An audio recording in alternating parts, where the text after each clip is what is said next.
bagaimana Allah Ta'ala menjamin rezeki. A'udzubillahi minasyaitonirrajim. Wa ma min dabbatin fil ardi illa 'ala Allahi rizquha. Semua yang melata di atas muka bumi Allah ini dijamin rezekinya. Semua yang melata, semua yang bergerak. Setelah diteliti oleh para ulama, dabbah artinya binatang, selalu diterjemahkan dabbah, dabbatul ardi, binatang yang berjalan di atas muka bumi ini dijamin Allah Ta'ala rezekinya. Kenapa disebutkan binatang? Kenapa tidak disebut wama min insanin, wama min nasin? Tidak ada manusia yang tidak dijamin rezekinya. Digunakan kata yang paling rendah, paling hina, paling kotor, binatang. Kalau binatang saja dijamin rezekinya, apalagi yang mulia. Karamna bani Adam ala katsirin minal khalqi wa faddalnahum tafdila. Di antara semua makhluk ini manusia yang paling mulia. Khalaqnal insana fi ahsani taqwim. Dari bentuk susunan fisiknya paling sempurna, dari bentuk keseimbangan antara akal dengan nafsunya juga sempurna. Ada yang satu ini nafsu aja, tak ada akal, binatang. Ada yang satu ini akal saja, tak ada nafsu, malaikat. Makanya kalau ada teman kita nafsu aja, tak ada akal, kita udah tahu dia sama geng mana. Maka paling sempurna bentuknya, keseimbangannya manusia. Tapi Allah tidak sebutkan manusialah yang kujamin rezekinya, tidak. Allah sebutkan yang paling hina. Kalau binatang yang kotor tidak berakal saja dijamin Allah rezekinya, apalagi manusia. Maka ada ungkapan pepatah orang Melayu, rezeki musang tidak akan dihabiskan harimau. Rezeki musang tak akan pindah ke mulut harimau. Secara fisik harimau lebih besar, secara fisik harimau lebih buas, lebih gagah, lebih tajam taringnya. Raja hutan, raja rimba. Musang biasa saja. Bahkan ada musang yang paling keren ya kopi luwak, karena itulah makanan dia. Tapi rezeki musang tidak akan mungkin dihabiskan harimau. Kalaulah gara-gara harimau musang itu tidak makan, maka sudah lamalah musang itu punah dan musnah, tidak ada lagi di permukaan bumi. Tapi sampai hari ini musang masih tetap ada dan harimau pun tetap ada. Begitu Allah Subhanahu wa Ta'ala mencari, menyediakan rezekinya. Binatang yang melata, melatanya tidak pula di atas tanah, justru dia unik. Kalau binatang yang lain kakinya di atas tanah, kepalanya, dia justru terbalik, justru kaki dia yang ke atas, dia yang ke bawah. Bukan Spiderman, cicak. Makanannya pun luar biasa. Yang dia makan tidak melata tapi yang terbang, nyamuk. Bisa juga dia makan. Jadi kalau ada orang dikasih Allah Ta'ala tangan, kaki, kudrat, iradat, kemauan, kehendak, dikasih Allah Ta'ala akal sehat, badan sehat, segar bugar, tapi cemas dengan rezekinya, dia mestinya malu dengan cicak. Kemudian bagaimana Allah Subhanahu wa Ta'ala membagi rezeki itu? Lau tawakkaltum 'alallah haqqa tawakkulih. Kalau kamu bertawakal kepada Allah sebenar-benar tawakal, la razaqakum kama ruziqat thair. Kamu diberi Allah rezeki sebagaimana seekor burung mendapatkan rezeki. Bagaimana seekor burung mendapatkan rezeki? Taghdu khimasan wa taruhu bitanan. Terbang keluar sarang pada waktu pagi dalam keadaan perut kosong dan pulang dalam keadaan perut kenyang. Sampai hari ini belum ada burung yang tidak mau terbang karena khawatir dapat rezeki atau tidak. Burung merpati terbang tinggi, tahu dia di mana letak sarangnya dan pulang dia dalam keadaan perut kenyang.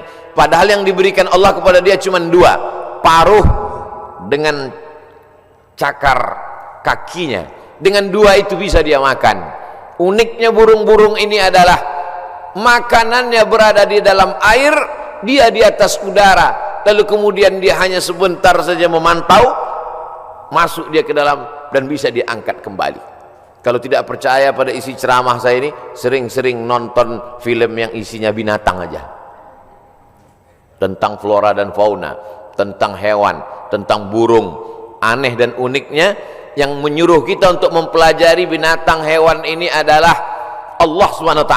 Tapi yang mempertontonkan kita kameramennya sampai berbulan-bulan di dalam hutan untuk menampilkan, hanya memperlihatkan seekor burung bisa menangkap seekor ikan, untuk memperlihatkan bagaimana Allah membagi rezeki kepada kita.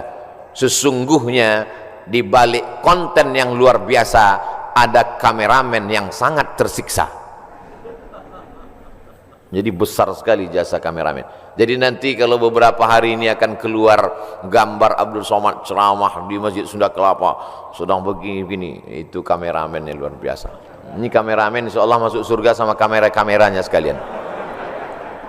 Saudaraku yang dimuliakan, cuman kameramen kalau bisa matanya harus seimbang. Jadi jangan selamanya begini. Jadi sekali-sekali begini, sekali-sekali. Saya khawatir nanti setelah tua matanya begini. Selalu ada keseimbangan. Saudaraku yang dimuliakan Allah SWT, kamera itu pun juga adalah rezeki. Kenapa? Yuntafa'u bihi. Kapan kamera menjadi rezeki? Ketika dia bermanfaat. Kalau kamera hanya untuk mengambil gambar orang yang membuka aurat, maka itu bukan kamera rezeki, itu namanya kamera Sony. Itu namanya kamera laknat. Itu namanya kamera yang mendatangkan, bukan pada mereknya, bukan pada kameramennya, tapi apakah dia mendatangkan manfaat atau tidak. Begitu Allah SWT memberikan rezeki. Suatu ketika ada salah seorang dari wali-wali Allah, setelah mendengar ceramah Ustadz bagaimana perjalanan Ustadz berdakwah, bagaimana perjuangan Ustadz, saya menganggap Ustadz salah seorang dari wali-wali Allah. Kata jamaah, mendengar itu saya, ente kok tahu? Saya ini wali murid. Kaedah kewalian, la ya'riful wali illal wali. Yang tahu bahwa itu wali adalah wali juga. Jadi kalau ada orang mengatakan, menurut saya Kiai Anu itu wali, berarti dia wali. Lalu siapa yang tahu bahwa dia wali? Kamu mengatakan Kiai itu wali? Iya. Terus yang ngangkat kamu jadi wali siapa? Saya sendiri, kata dia. Ini namanya buceri, bule ngecat rambut sendiri. Karena dia klaim saja ada seorang wali Allah. Seorang wali Allah ini berjalan, dalam perjalanan panjangnya dia melihat ada seorang wali Allah juga yang duduk di gurun pasir hanya berzikir. Lalu wali yang berjalan bertanya kepada wali yang duduk, kamu kenapa duduk dari tadi tidak cari rezeki? Kata wali yang duduk, apa kau tidak tahu firman Allah, wa ma min dabbatin fil ardi illa 'ala Allahi rizquha. Semua makhluk yang melata di atas muka bumi Allah, rezekinya sudah dijamin Allah. Percaya kau pada ayat ini? Percaya, aku wali Allah. Kalau percaya kepada ayat bahwa rezeki dijamin Allah, untuk apa lagi kita cari rezeki? Kalau kau tidak percaya bahwa rezeki dijamin Allah, lihatlah di atas pohon kurma itu ada seekor burung, sejak telurnya menetas sayapnya patah, dia tidak bisa terbang, tapi dia tetap menjadi burung yang besar di atas pohon kurma. Kenapa? Kita lihat nanti. Tak lama terlihat datang burung lain membawakan makanan. Datang burung membawakan cacing, datang burung membawakan ikan. Naik ke atas pohon kurma yang di atasnya ada seekor burung yang patah sayap. Begitulah kalau Allah berkehendak, rezekinya dijamin Allah, dia tidak perlu terbang. Datang burung lain membawakan. Burung yang datang ini bukan ojek online. Burung lain datang membawakan tanpa perintah manusia. Allah memerintahkan hatinya. Oh, begitu. Iya. Lalu apa kata wali Allah yang berdiri kepada wali Allah yang duduk? Kenapa kau tidak amalkan sunnah al-yadul ulya khairum minal yadis sufla? Kenapa engkau tidak memilih menjadi burung yang mendatangkan cacing dan ikan? Kenapa justru memilih menjadi burung yang duduk menunggu makanan datang? Mendengar itu wali Allah yang duduk itu tegak berdiri dan dia mengatakan, kalau begitu aku lebih memilih ingin menjadi burung yang membawakan makanan. karena mengikut sunnah Rasulullah sallallahu alaihi wasallam. Al yadul ulya khairum minal yadis sufla, tangan di atas yang memberi lebih mulia daripada yang menerima. Artinya apa? Dengan rezeki, mencari rezeki, punya rezeki bermanfaat, maka orang itu lebih tinggi derajatnya daripada beriman, yakin tapi hanya menanti menunggu. Makanya dalam Islam diajarkan al mu'minul qawiyyu, seorang mukmin yang kuat, kuat fisiknya, kuat otaknya, kuat ilmunya, kuat finansialnya, kuat duitnya. Khairun, dia lebih baik di hadapan Allah. Wa ahabbu ilallah, lebih dicintai Allah. Minal mu'minid dhaif, daripada mukmin yang lemah. Wali Allah kalau menerima hadis mudah dia menerima. Ini contohnya. Wali Allah begitu menerima hadis langsung dia terima. Dia langsung tegak berdiri. Jadi kalau ada hari ini orang yang diyakini sebagai wali Allah tapi bertentangan dengan sunnah-sunnah Rasulullah, maka sesungguhnya bukan wali Allah. Jadi wali apa? Wali setan.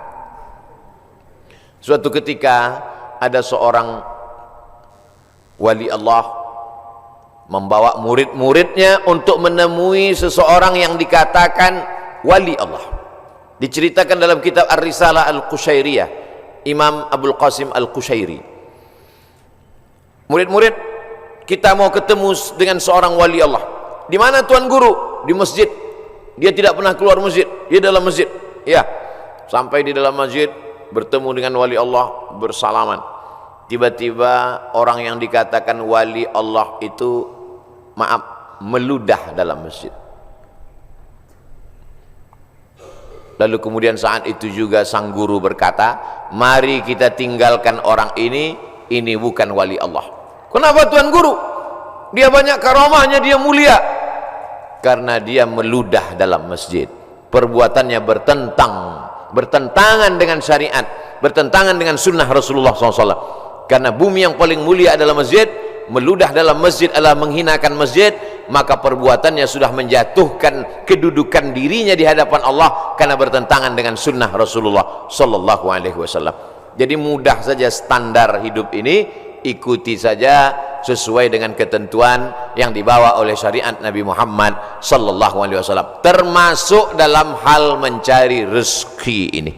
Kalau dia ikuti sunnah Rasulullah dengan cara yang halal, maka itu berarti dia adalah termasuk umat Muhammad sallallahu alaihi wasallam.